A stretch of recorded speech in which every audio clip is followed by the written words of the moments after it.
6ই August 1945 সকাল 8:15। স্থান জাপানের হিরোশিমা শহর। ঘটনা মানব ইতিহাসের প্রথম পারমাণবিক হামলা। এক মুহূর্তের একটি ঝলকানি আর তাতেই শেষ হয়ে যায় একটি গোটা শহর। প্রায় 1,40,000 মানুষের জীবন কেড়ে নিয়েছিল আমেরিকার লিটল বয় নামের পারমাণবিক বোমা। হ্যাঁ, এটা কোনো গল্প না, এটা সত্যিকারের ইতিহাস। বিংশ শতাব্দীর মাঝামাঝি সময় মানব ইতিহাস এক অভূতপূর্ব ধ্বংসযজ্ঞের সাক্ষী হচ্ছিল। দ্বিতীয় বিশ্বযুদ্ধ নামক এক প্রলয়ঙ্কারী আগুন গ্রাস করেছিল গোটা বিশ্বকে। ইউরোপের বিস্তীর্ণ প্রান্তর থেকে শুরু করে আফ্রিকার মরুভূমি, এশিয়ার ঘন জঙ্গল থেকে প্রশান্ত মহাসাগরের উত্তাল জলরাশি, সর্বত্রই চলছিল ক্ষমতার লড়াই, আদর্শের সংঘাত এবং রক্তের হোলি খেলা। 1945 সাল জার্মানির পতন এবং হিটলারের আত্মহত্যার পর ইউরোপে যুদ্ধের দামামা শান্ত হলেও প্রাচ্যের আকাশে তখনও ঝুলেছিল যুদ্ধের কালো মেঘ। একরোখা, অদম্য এবং কিছুটা বেপরোয়া জাপান তখনও মিত্রশক্তির বিরুদ্ধে একাই লড়ে যাচ্ছিল। তারা বুশিদো কোডে বিশ্বাসী ছিল, অর্থাৎ যোদ্ধার সম্মান আত্মসমর্পণের চেয়ে মৃত্যুই শ্রেয়। জাপানের প্রতিটি নাগরিক, নারী, পুরুষ, শিশু, বৃদ্ধ সকলেই যেন একজন সৈনিকে পরিণত হয়েছিল। তাদের বিশ্বাস ছিল সম্রাট হিরোহিতোর জন্য জীবন উৎসর্গ করাই পরম ধর্ম। কিন্তু এই অদম্য মনোভাবের বিপরীত ছিল এক কঠিন বাস্তবতা। বছরের পর বছর ধরে চলা যুদ্ধে জাপানের অর্থনীতি ভেঙে পড়েছিল। শিল্পের উৎপাদন প্রায় শূন্যের কোটায় ছিল এবং আমেরিকার নৌ অবরোধের কারণে খাদ্য, তেল, নিত্য প্রয়োজনীয় জিনিসের সরবরাহ প্রায় বন্ধ হয়ে গিয়েছিল। তবুও তারা হার মানতে রাজি ছিল না। অন্যদিকে আমেরিকার বিজ্ঞানীরা নিউ মেক্সিকোর মরুভূমিতে এক ভয়ঙ্কর গোপনীয়তা নিয়ে কাজ করছিল। ম্যানহাটন প্রজেক্ট মানব ইতিহাসের সবথেকে শক্তিশালী এবং ধ্বংসাত্মক অস্ত্র তৈরির এক বিশাল কর্মকাণ্ড। এই প্রকল্পের সাফল্য শুধু দ্বিতীয় বিশ্বযুদ্ধের সমাপ্তিই নয়, বরং সমগ্র বিশ্বের ভবিষ্যৎ রাজনীতির গতিপথ নির্ধারণ করতে চলেছিল। এক নতুন যুগের সূচনা হতে চলেছিল, যার প্রথম পদধ্বনি শোনা যাবে জাপানের 2 শহরের আকাশে। 1945 সালের গ্রীষ্মকাল জাপানের সাধারণ মানুষের জন্য প্রতিটি দিন ছিল এক নতুন সংগ্রামের নাম। টোকিও, ওসাকা, নাগোয়ার মতো বড় বড় শহরগুলো আমেরিকার B-29 বোমারু বিমানের আগুনে বোমাবর্ষণে ছারখার হয়ে যাচ্ছিল। রাতের আকাশ লাল হয়ে উঠছিল আগুনের লেলিহান শিখায়। কাঠের তৈরি জাপানি বাড়িগুলো পুড়ে ছাই হয়ে যেত নিমেষে। লক্ষ লক্ষ মানুষ গৃহহীন, স্বজনহারা। বড় শহরগুলোর এই ভয়াবহ অবস্থা দেখে হিরোশিমার মতো মাঝারি আকারের শহরগুলোর বাসিন্দারা নিজেদের কিছুটা ভাগ্যবান মনে করত। হিরোশিমা ছিল জাপানের একটি গুরুত্বপূর্ণ সামরিক ও শিল্প কেন্দ্র। এখানে জাপানের দ্বিতীয় সেনাবাহিনীর সদর দপ্তর ছিল। শহরের বন্দরটি ছিল সৈন্য এবং সামরিক সরঞ্জাম পরিবহনের জন্য অত্যন্ত গুরুত্বপূর্ণ। কিন্তু কৌশলগতভাবে এত গুরুত্বপূর্ণ হওয়া সত্ত্বেও হিরোশিমা তখনও বড় ধরনের বিমান হামলা থেকে বেঁচে গিয়েছিল। এর কারণ ছিল আমেরিকার একটি গোপন পরিকল্পনা। হিরোশিমাকে অক্ষত রাখা হচ্ছিল এক নতুন অস্ত্রের কার্যকারিতা পরীক্ষা করার জন্য। শহরের জীবনযাত্রা বাইরে থেকে দেখলে হয়তো স্বাভাবিক মনে হতো, কিন্তু ভেতরে ভেতরে ছিল এক চাপা আতঙ্ক আর অভাব। খাদ্য রেশনিং ব্যবস্থা এমন পর্যায়ে পৌঁছেছিল যে প্রাপ্তবয়স্কদের জন্য বরাদ্দকৃত চালের পরিমাণ ছিল প্রয়োজনের তুলনায় অনেক কম। মানুষ তাদের বাড়ির উঠোনে, পার্কের মাঠে, এমনকি রাস্তার পাশেও মিষ্টি আলু, কুমড়ো, এমনকি সবজি চাষ করত। শিশুরা অপুষ্টিতে ভুগছিল। স্কুলগুলোকে পরিণত করা হয়েছিল ছোট ছোট কারখানায়, যেখানে ছাত্রছাত্রীরা সামরিক সরঞ্জাম তৈরি করত। 6ই আগস্ট 1945 হিরোশিমার জন্য দিনটা শুরু হয়েছিল আর 5টা সাধারণ দিনের মতোই। ভোরের আলো ফুটতেই শহরের মানুষ কাজে বেরিয়ে পড়েছিল। শিশুরা স্কুলে যাচ্ছিল, যদিও তাদের মূল কাজ ছিল শহরের কেন্দ্রস্থলে আগুনরোধী লেন তৈরির জন্য বাড়িঘর ভাঙার কাছে সাহায্য করা। উদ্দেশ্য ছিল যদি কোনো বিমান হামলা হয় তবে আগুন যেন দ্রুত ছড়িয়ে পড়তে না পারে। কি নির্মম পরিহাস যে আগুন থেকে বাঁচার জন্য তাদের এই প্রচেষ্টা, তার চেয়ে লক্ষ গুণ ভয়াবহ এক আগুন তাদের জন্য অপেক্ষা করছিল। সকাল 7:09 জাপানের রাডার সিস্টেমে একটি আমেরিকান বিমান ধরা পড়ে। বিমানটি ছিল একটি ওয়েদার রিকনসাইন্স বিমান, যার নাম স্ট্রেট ফ্ল্যাশ। এর কাজ ছিল হিরোশিমার আবহাওয়া পর্যবেক্ষণ করে মূল বোমারু বিমানকে তথ্য পাঠানো। সাইরেনের তীব্র শব্দে কেঁপে ওঠে গোটা শহর। মানুষজন দ্রুত আশ্রয় কেন্দ্রে ছুটে যায়। রেডিওতে বিমান হামলার সতর্কতা জারি করা হয়, কিন্তু কিছুক্ষণ পর বিমানটি শহরের উপর দিয়ে চক্কর কেটে ফিরে গেলে জাপানি কর্তৃপক্ষ মনে করে এটি একটি সাধারণ মিশন। বিপদ কেটে গেছে ভেবে সকাল 7:31 অল ক্লিয়ার সাইরেন বাজানো হয়। মানুষ আশ্রয় কেন্দ্র থেকে বেরিয়ে এসে আবার তাদের দৈনন্দিন কাজে যোগ দেয়। তারা জানতো না এই স্বস্তি ছিল এক ভয়ঙ্কর ঝড়ের পূর্বাভাস। এর প্রায় 45 মিনিট পর আরও 3টি আমেরিকান বিমান হিরোশিমার আকাশে প্রবেশ করে। এবার আর কোনো সাইরেন বাজেনি। নিচের শহরের মানুষ ভেবেছিল এগুলো হয়তো সেই আগের মতোই নিরীহ বিমান। কেউ কেউ কৌতূহল নিয়ে আকাশের দিকে তাকিয়েছিল। বিমান 3টি 30,000 ফুটেরও বেশি উচ্চতায় উঠছিল, যা তৎকালীন জাপানি বিমান বিধ্বংসী কামানের নাগালের বাইরে ছিল। এই 3টি বিমানের মধ্যে একটির নাম ছিল এনোলা গে, যার পাইলট কর্নেল পল টিবটস তার মায়ের নামে বিমানটির নামকরণ করেছিল। এই বিমানের বোম বেতে ঘুমিয়েছিল 4 টনের বেশি ওজনের এক দানব, পারমাণবিক বোমা লিটল বয়। সকাল 8:15 এনোলা গে থেকে বোমটি ছেড়ে দেওয়া হয়। হিরোশিমার কেন্দ্রস্থলে অবস্থিত আয়োই ব্রিজ ছিল লিটল বয়ের লক্ষ্যবস্তু। 43 সেকেন্ডের এক শ্বাসরুদ্ধকর পতন। এই 43 সেকেন্ডে হিরোশিমার লক্ষ লক্ষ মানুষ তাদের জীবনের শেষ মুহূর্তগুলো পার করছিল, অথচ তারা ছিল সম্পূর্ণ অজ্ঞাত। কেউ হয়তো তার সন্তানকে আদর করছিল, কেউ তার অফিসের ডেস্কে বসে কাজ করছিল, কেউ হয়তো বন্ধুদের সাথে হাসাহাসি করছিল। 1900 ফুট উপরে লিটল বয় বিস্ফোরিত হয়। প্রথমে এলো এক তীব্র অসহনীয় আলো। প্রত্যক্ষদর্শীদের ভাষায় যেন 1000 সূর্য একসাথে পৃথিবীর বুকে নেমে এসেছে। যারা সরাসরি বিস্ফোরণের দিকে তাকিয়েছিল তাদের চোখের রেটিনা পুড়ে গিয়েছিল চিরকালের জন্য। আলোর সঙ্গে সঙ্গেই এলো ভয়াবহ তাপ। বিস্ফোরণের কেন্দ্রস্থলে তাপমাত্রা পৌঁছেছিল কয়েক মিলিয়ন ডিগ্রি সেলসিয়াসে। মাটির উপরের তাপমাত্রা ছিল 3000 থেকে 4000 ডিগ্রি সেলসিয়াস। এই তাপে বিস্ফোরণ স্থলের 1.5 কিলোমিটারের মধ্যে থাকা প্রায় সমস্ত মানুষ মুহূর্তে বাষ্পভূত হয়ে গিয়েছিল। তাদের কোনো চিহ্ন অবশিষ্ট ছিল না, শুধু কিছু দেওয়ালে বা পাথরের উপর তাদের শরীরের স্থায়ী ছায়া খোদাই হয়ে গিয়েছিল, যা সেই ভয়াবহ মুহূর্তের এক নীরব সাক্ষী। তাপের পরেই আঘাত হানল সুপারসনিক শকওয়েভ বা বিস্ফোরণের ধাক্কা। ঘন্টায় প্রায় 1200 কিলোমিটার বেগের এই হাওয়ার ঝাপটা কংক্রিটের দালানকেও তাসের ঘরের মতো উড়িয়ে নিয়ে গিয়েছিল। বিস্ফোরণ স্থলের 2 কিলোমিটারের মধ্যে থাকা প্রায় 90% বাড়িঘর সম্পূর্ণরূপে ধ্বংস হয়ে গিয়েছিল। কাচের জানালাগুলো ভেঙে পরিণত হয়েছিল মারাত্মক অস্ত্রে, যা মানুষের শরীরে বুলেটের মতো বিঁধে গিয়েছিল।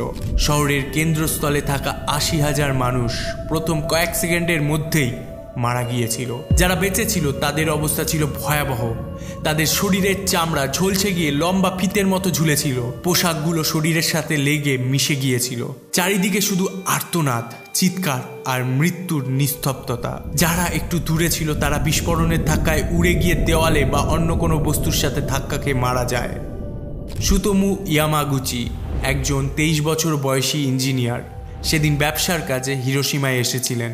বিস্ফোরণের সময় তিনি একটি ট্রাম থেকে নামছিলেন। তিনি আকাশে একটি বিমান এবং 2টি প্যারাসুট দেখেছিলেন। পর মুহূর্তে এক তীব্র আলো তার চোখ ধাঁধিয়ে দেয়। বিস্ফোরণের ধাক্কায় তিনি দূরে ছিটকে পড়েন। যখন তার জ্ঞান ফেরে তিনি দেখেন তার শরীরের বাম দিকটা গুরুতরভাবে পুড়ে গেছে, কানের পর্দা ফেটে গেছে। ইয়ামাগুচি কোনো মতে হামাগুড়ি দিয়ে একটি আশ্রয় কেন্দ্রে পৌঁছান। তার চারিপাশে তিনি যা দেখেছিলেন তা ছিল নরকের বাস্তব রূপ। ঝলসে যাওয়া শরীর, ছড়ানো ছিটানো অঙ্গ প্রত্যঙ্গ এবং মৃত্যুর জন্য কাতরানো অসংখ্য মানুষ। বিস্ফোরণের প্রায় 30 মিনিট পর শহরের উপরে তৈরি হওয়া বিশাল মাশরুম মেঘ থেকে নামতে শুরু করে এক অদ্ভুত বৃষ্টি। এই বৃষ্টির ফোঁটাগুলো ছিল বড়, চটচটে এবং কালো। একে বলা হয় কালো বৃষ্টি। এটি সাধারণ বৃষ্টি ছিল না। বিস্ফোরণের ফলে বাতাসে মিশে যায় ধুলো, ছাই এবং মারাত্মক তেজস্ক্রিয় কণার মিশ্রণ, যার থেকেই এই বৃষ্টির সৃষ্টি। যারা তৃষ্ণায় কাতর হয়ে এই বৃষ্টির জল পান করেছিল বা যাদের ক্ষত এই জলে ভিজে গিয়েছিল তারা ভয়ঙ্কর তেজস্ক্রিয়তার শিকার হয়েছিল। এই তেজস্ক্রিয়তাই পরবর্তী দিন, মাস এবং বছরগুলোতে আরও হাজার হাজার মানুষের মৃত্যুর কারণ হয়ে দাঁড়িয়েছিল। বিকেলের মধ্যে হিরোশিমা পরিণত হয়েছিল এক জ্বলন্ত শ্মশানে। চারিদিকে আগুন জ্বলছিল, যা একটি বিশাল অগ্নিঝড়ের রূপ নিয়েছিল। বাতাস থেকে অক্সিজেন শুষে নেওয়ার ফলে অনেক মানুষ শ্বাসরুদ্ধ হয়ে মারা যায়। সেদিন হিরোশিমা মরে গিয়েছিল, বেঁচে ছিল শুধু যন্ত্রণা, হাহাকার এবং পোড়া মাংসের গন্ধ। হিরোশিমার উপর পারমাণবিক বোমা হামলার পর জাপানের সামরিক নেতৃত্ব এবং টোকিও সরকারের মধ্যে এক চরম বিভ্রান্তি তৈরি হয়। হিরোশিমার সাথে সমস্ত যোগাযোগ বিচ্ছিন্ন হয়ে গিয়েছিল। টেলিফোন, টেলিগ্রাফ সব লাইন অকেজো হয়ে যায়। রেডিও স্টেশনগুলো নীরব। টোকিওর কর্মকর্তারা শুধু জানতেন যে হিরোশিমায় কোনো একটা বড় ধরনের হামলা হয়েছে, কিন্তু এর ভয়াবহতা সম্পর্কে তাদের কোনো ধারণাই ছিল না। জাপানি সামরিক বাহিনীর একজন তরুণ কর্মকর্তাকে পাঠানো হয় পরিস্থিতি খতিয়ে দেখার জন্য। তিনি বিমানে করে হিরোশিমার আকাশে পৌঁছানোর পর যা দেখেন তা তার কল্পনার অতীত ছিল। একটি জলজ্যান্ত শহর পরিণত হয়েছে এক বিশাল পোড়া ধ্বংসস্তূপে, যা তখনও ধিকি ধিকি করে জ্বলছে। তিনি তার রিপোর্টে শুধু এইটুকুই লেখেন, হিরোশিমা শহরটি সম্পূর্ণরূপে ধ্বংস হয়ে গেছে। কিন্তু জাপানের কঠোরপন্থী সামরিক নেতারা তখনও এর বাস্তবতা মানতে নারাজ ছিলেন। তারা ভেবেছিলেন আমেরিকা হয়তো কোনো নতুন ধরনের শক্তিশালী কিন্তু প্রচলিত বা পরিচিত বোমা ব্যবহার করেছে। তারা তখনও আত্মসমর্পণের কথা ভাবতে পারছিলেন না। তাদের কাছে দেশের সম্মান ছিল মানুষের জীবনের চেয়েও বড়। অন্যদিকে আমেরিকায় প্রেসিডেন্ট হ্যারি ট্রুম্যান দেশবাসীর উদ্দেশ্যে এক বিবৃতিতে জানান যে জাপানের হিরোশিমা শহরে আমেরিকা একটি পারমাণবিক বোমা ফেলেছে। তিনি জাপানকে হুঁশিয়ারি দিয়ে বলেন, যদি তারা আত্মসমর্পণ না করে তবে তাদের শহরগুলোর ওপর এমন ধ্বংসের বৃষ্টি বর্ষিত হবে যা পৃথিবী আগে কখনো দেখেনি। কিন্তু জাপানের সরকার কোনো সাড়া দেয়নি। তারা সোভিয়েত ইউনিয়নের মাধ্যমে একটি সম্মানজনক চুক্তির আশা করছিল। তারা জানতো না যে সোভিয়েত ইউনিয়নও তাদের বিরুদ্ধে যুদ্ধ ঘোষণার প্রস্তুতি নিচ্ছে। সুতোমু ইয়ামাগুচি ভয়াবহভাবে আহত হওয়া সত্ত্বেও কোনো মতে একটি ট্রেনে করে তার নিজের শহর নাগাসাকির দিকে রওনা দেন। তিনি তার পরিবারের কাছে ফিরতে চেয়েছিলেন। তার সারা শরীরে ব্যান্ডেজ মোড়ানো ছিল, যন্ত্রণা ছিল অসহনীয়, কিন্তু তিনি জানতেন না যে নিয়তি তার জন্য আরও ভয়াবহ কিছু অপেক্ষা করে রেখেছে। আমেরিকান সামরিক কমান্ডাররা দ্বিতীয় পারমাণবিক বোমা ফেলার জন্য প্রস্তুত হচ্ছিলেন। তাদের তালিকায় পরবর্তী লক্ষ্যবস্তু ছিল কোকুরা শহর, যেখানে জাপানের একটি বিশাল অস্ত্রাগার ছিল। নাগাসাকি ছিল বিকল্প লক্ষ্যবস্তু। 9 আগস্ট 1945 বক্সকার নামের আরেকটি B-29 বোমারু বিমান ফ্ল্যাটম্যান নামক তৃতীয় পারমাণবিক বোমাটি নিয়ে জাপানের আকাশে উড়ে যায়। ফ্ল্যাটম্যান ছিল লিটিল বয়ের চেয়েও ভিন্ন প্রযুক্তির এবং শক্তিশালী বোমা। এটি ছিল একটি প্লুটোনিয়াম ইমপ্লোশন ডিভাইস। বক্সকারের পাইলট ছিলেন মেজর চার্লস সুইনি। তারা যখন কোকুরা আকাশে পৌঁছান তখন দেখেন শহরটি ঘন মেঘ এবং ধোঁয়ায় ঢাকা। বারবার চক্কর কাটার পরেও তারা লক্ষ্যবস্তু দেখতে ব্যর্থ হন। জ্বালানি ফুরিয়ে আসছিল। শেষ পর্যন্ত মেজর সুইনি বিকল্প লক্ষ্যবস্তু নাগাসাকির দিকে বিমান ঘোরানোর সিদ্ধান্ত নেন। ভাগ্যের এক নির্মম পরিহাসে কোকুরা শহরটি সেদিন মেঘের কারণে বেঁচে গিয়েছিল, আর নাগাসাকি, যে শহরটি প্রধান লক্ষ্যবস্তু ছিল না, সে চলে এসেছিল মৃত্যুর নিশানায়। নাগাসাকি ছিল জাপানের অন্যতম সুন্দর একটি বন্দর শহর। পাহাড় দিয়ে ঘেরা এই শহরের উরাকামি উপত্যকায় ছিল জাপানের খ্রিস্টান সম্প্রদায়ের কেন্দ্রবিন্দু এবং এশিয়ার বৃহত্তম ক্যাথিড্রাল উরাকামি ক্যাথিড্রাল। এছাড়াও এখানে মিৎসুবিশির বিশাল অস্ত্র ও জাহাজ নির্মাণ কারখানা ছিল, যা ছিল মিত্র শক্তির জন্য একটি গুরুত্বপূর্ণ লক্ষ্য। 9 আগস্ট সকাল 11:01 সোতুমো ইয়ামাগুচি তখন নাগাসাকিতে তার অফিসের ম্যানেজারের কাছে হিরোশিমার ভয়াবহতার বর্ণনা দিচ্ছিলেন। তিনি বলছিলেন কিভাবে একটি মাত্র বোমায় একটি গোটা শহর ধ্বংস হয়ে যেতে পারে। তার বস তার কথাকে পাগলের প্রলাপ বলে উড়িয়ে দিচ্ছিলেন। ঠিক সেই মুহূর্তে ঘরের জানলা এক তীব্র সাদা আলোয় ঝলসে উঠল।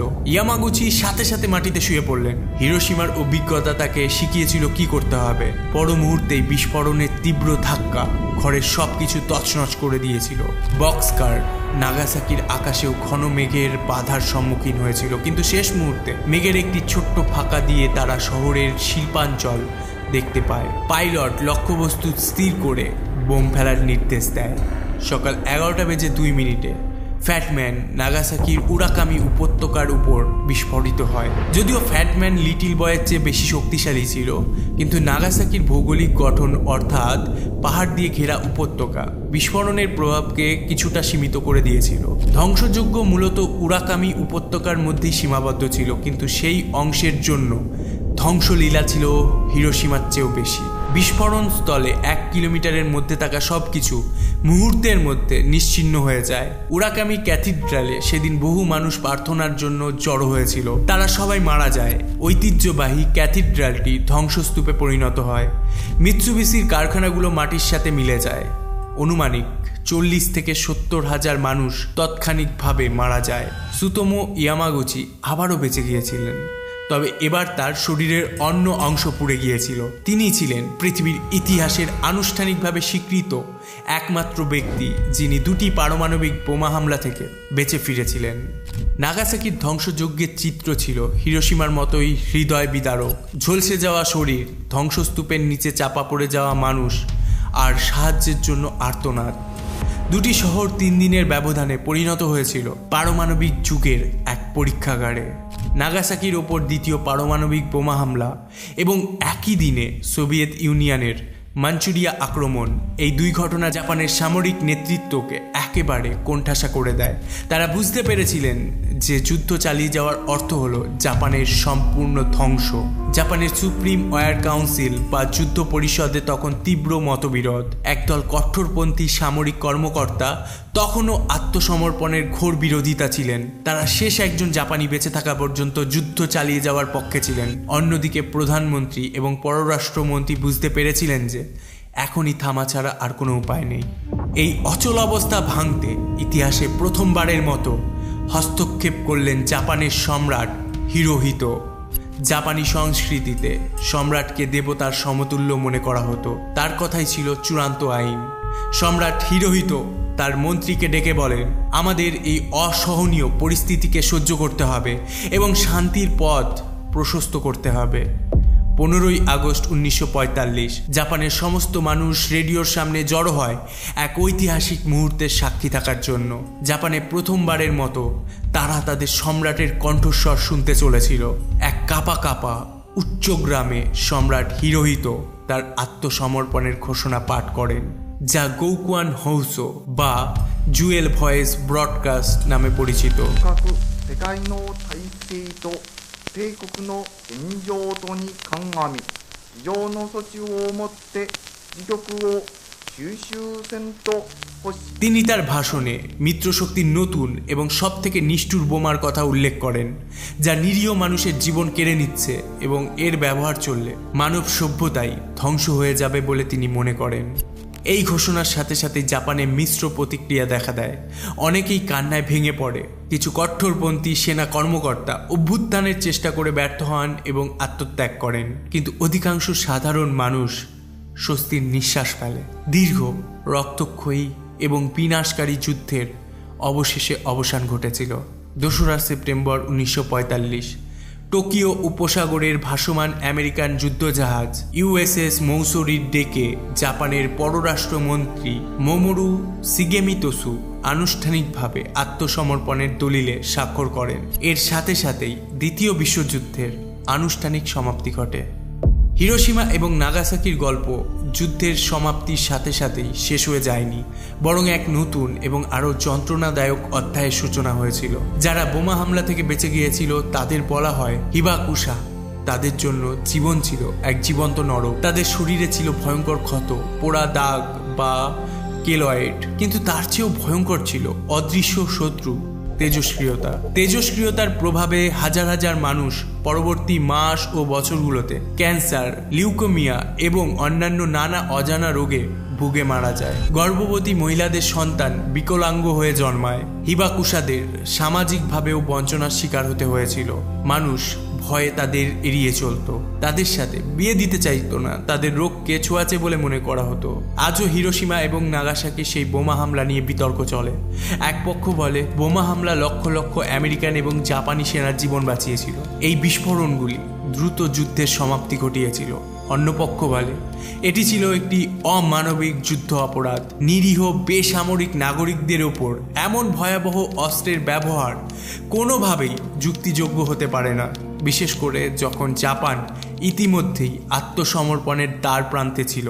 তবে এখানেই গল্প শেষ হলে ভালো হতো না, কারণ যুদ্ধের পর হিরোশিমা এবং নাগাসাকি ফিনিক্স পাখির মতো ছাই থেকে আবারও জেগে উঠেছে।